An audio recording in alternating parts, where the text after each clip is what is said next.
Ozish jarayonida ko'krakda osilishlar juda ham ko'pchilik ayollarimizda uchraydi. Nima uchun? Chunki ko'kragimiz ichi 70-80% gacha yog'dan tashkil topgan. Semirish jarayonida ko'kraklar ham juda ko'p miqdorda yog' yig'adi. Noto'g'ri ozganda, mashqlarsiz ozganda ko'krak holati juda ham tashaveradi. Bu holatda o'zini bajariladigan mashqlar bor. Ozish bilan birgalikda bu mashqlarni birgalikda olib borsangiz, ko'kragingiz qiz bola vaqtingizdagidan ham chiroyli holatga keladi. Hozir sizlarga mana shu mashqlarni ko'rsataman. Oyoq yelka kengligida ochilgan, qo'llarimiz shu holatda ko'tarilgan.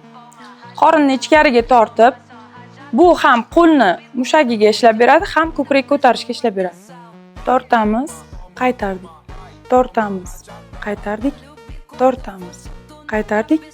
Tortamiz, qaytardik. Nafas mashqi bilan birgalikda 20 tadan 3 podxod bajarasizlar. Sizda ko'krak osilishi kuzatilishini xohlamasangiz, aynan ko'krak osilishiga uchragan qizlarimiz, ayollarimiz emas, osilmasligi uchun ham mana shu mashqlarni har kun bajarib borsangiz, 20 martadan 3 podxod juda ham chiroyli ko'rinishga keladi.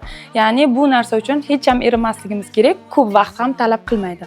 Ozmoqchi bo'lsangiz, figurangizni eng chiroyli ideal holatga olib kelmoqchi bo'lsangiz, sahifamni kuzatishda davom eting.